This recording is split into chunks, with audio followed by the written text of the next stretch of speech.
तो हमारे साथ जुड़े हैं राजस्थान के परिवहन मंत्री प्रताप सिंह खाचरियावास। खाचरियावास जी, आपका स्वागत है पत्रिका टीवी में। नमस्कार। आज प्रधानमंत्री का संबोधन हुआ है। प्रताप सिंह जी, क्या प्रतिक्रिया देना चाहेंगे आप? देखिए, प्रधानमंत्री जी का संबोधन जी, इस वक्त लोग उम्मीद कर रहे थे कि प्रधानमंत्री पेट्रोल डीजल को लेकर जी, कोई बड़ी घोषणा करेंगे, जी, लेकिन पेट्रोल डीजल को लेकर कोई उन्होंने बड़ी घोषणा नहीं की, कोई रेट कम नहीं की। 18 लाख करोड़ रुपया पेट्रोल डीजल से इकट्ठा कर लिया, लेकिन आज 1.5 लाख करोड़ का उन्होंने कहा है। बार बार घोषणाएं तो बहुत होती है, लेकिन जमीन पर आ जाए सब घोषणाएं, क्योंकि पहले वित्त मंत्री जी ने 20 लाख करोड़ का जो पैकेज घोषित किया था, उसके बाद अब प्रधानमंत्री जी आए सबके बीच में। हम तो उम्मीद करते हैं कि कोरोना संकट के समय में डायरेक्ट मदद करे। जी, सिर्फ गेहूं देने से, ये गेहूं और चावल की जो बात कर रहे हैं, लोग उम्मीद कर रहे थे डायरेक्ट उनके खातों में पैसा आएगा, जी, क्योंकि सबसे बड़ा खजाना केंद्र सरकार के पास में है और केंद्र सरकार से बड़ी उम्मीद है लोगों को, प्रधानमंत्री से बड़ी उम्मीद है। क्योंकि प्रधानमंत्री जी ने तो हमेशा बड़े बड़े वादे किए, कहा था कि मैं अच्छे दिन लेकर आऊंगा, 15 लाख हर आदमी के खाते में जमा करा दूंगा। जी, अब और नहीं पेट्रोल डीजल की मार, अब की बार मोदी सरकार। बड़े बड़े नारे दिए गए लेकिन काम नहीं हुआ। कल जो कांग्रेस का विरोध प्रदर्शन हुआ पूरे देश में पेट्रोल डीजल को लेकर, जी, ये उसका परिणाम है कि उनको कुछ न कुछ घोषणा करनी थी अपनी फेस सेविंग के लिए। वो घोषणा उन्होंने नाम मात्र की कर दी। प्रताप सिंह जी, ये मांग तो मुख्यमंत्री अशोक गहलोत भी कर रहे थे कि केंद्र सरकार जो है राशन है वो राज्यों को मुहैया कराए, गरीबों को मुहैया करवाए। बिल्कुल कर रहे थे जी, राशन पूरा देश इस वक्त जरूरत है जी, और जब हर व्यक्ति को राशन चाहिए जी, तब राशन देना सरकार की जिम्मेदारी है। हम लगातार मुख्यमंत्री अशोक गहलोत और पूरी पार्टी की डिमांड करती रही है जी, कि एफसीआई के गोदामों में गेहूं सड़ रहा है, जी, गेहूं और चावल लोगों को उपलब्ध कराओ। वो तो आप कराओगे ही जब आप इतनी बड़ी तादाद में पैसा इकट्ठा कर रहे हो पेट्रोल डीजल के जरिए। 18 लाख करोड़ रुपए इकट्ठे करते हो आप जी। तो इस वक्त, लेकिन जो उम्मीद थी पेट्रोल डीजल में कुछ राहत देंगे, डायरेक्ट खाते में पैसा आएगा। हमने 1 करोड़ लोगों के खातों में डायरेक्ट पैसा डाला है राजस्थान की सरकार ने।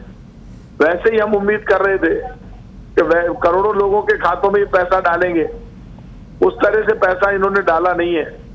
बड़ी उम्मीद प्रधानमंत्री जी से है देश की जनता को, जी। उस उम्मीद पर उनको खरा उतरना चाहिए और डायरेक्ट लोगों के खातों में जमा कराना चाहिए पैसे। प्रताप सिंह जी, आज जब ये घोषणा हुई कि प्रधानमंत्री आज देश के लोगों से बात करेंगे, लोगों को पता चला तो बहुत सारी उम्मीदें थी, बहुत सारे मुद्दे देश के सामने हैं, चाहे कोरोना है या चाइना के साथ तनाव है, पेट्रोल डीजल की महंगाई है, लेकिन उसकी बात नहीं हुई। पीएम गरीब कल्याण योजना का एक्सटेंशन हुआ जिसके लिए खुद प्रधानमंत्री आए। तो इसको राजनीतिक तौर पर आप किस तरह देखते हैं? क्योंकि कोई भी सरकार हो, प्रधानमंत्री हो या मुख्यमंत्री हो, आखिर बात तो राजनीति की होती है।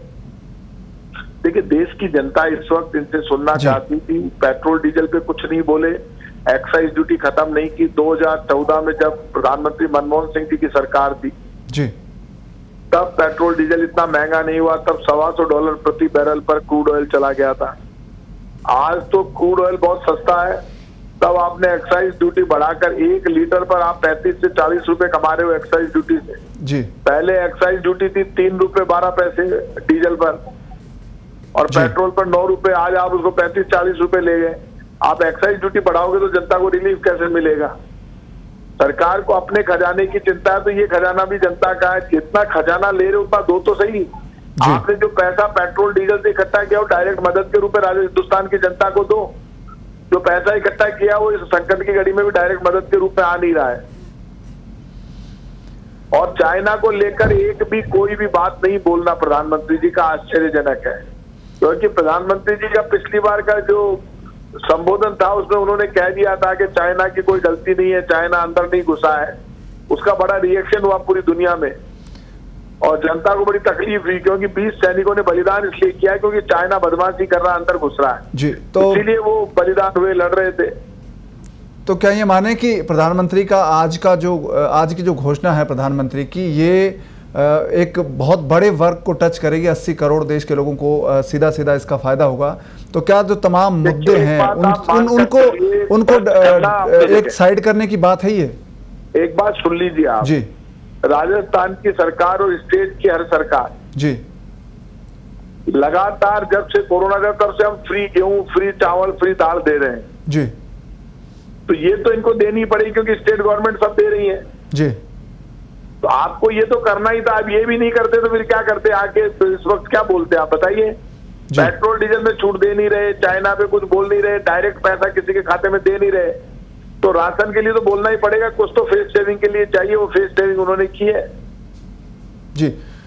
तो पहले जो विपक्ष लगातार हमलावर है प्रधानमंत्री मोदी पर, चाहे वो चाइना की बात हो, पेट्रोल डीजल की बात हो या कोरोना वायरस की बात हो, तो आज का जो भाषण प्रधानमंत्री का था, क्या उससे विपक्ष के तेवर थोड़े कमजोर होंगे, या फिर आप कांग्रेस पार्टी जो बड़ी विपक्ष है या उसी तरह से लगी रहेगी? आज प्रधानमंत्री जी अपना प्रभाव नहीं छोड़ पाए जी, जनता की उम्मीदों पर खरे नहीं उतरे जी, उनकी बोली में उतना जोश नहीं था जी, क्योंकि वो जिस ढंग से घोषणा कर रहे थे उससे स्पष्ट हो गया कि वो खुद भी जानते हैं कि ये घोषणा कुछ भी नहीं है आज के संकट के अनुसार जी। इसलिए आज उनमें वो उतना जोश नहीं था। और चाइना को लेकर पूरा देश उनके साथ खड़ा है, वो इस बात को भी जानते हैं। इसके बावजूद उन्होंने जो सर्टिफिकेट चाइना को दिया जी, वो बड़ा पाप प्रधानमंत्री जी ने किया। उन्होंने कहा कि चाइना की कोई गलती नहीं है, चाइना कहीं अंदर आया ही नहीं जी। वो उनके ऊपर वो प्रेशर भी साफ नजर आ रहा था क्योंकि चाइना को सर्टिफिकेट उनको नहीं देना चाहिए था कि हमारे 20 सैनिक बलिदान हो गए और वो कह रहे हैं चाइना की कोई गलती नहीं है, चाइना के अंदर ही नहीं है। तो गलती कैसे नहीं? गलती की तभी तो हमारे सैनिक लड़े वहां पर। जी, धन्यवाद प्रताप सिंह जी, आप हमारे साथ जुड़े, अपनी बात रखी।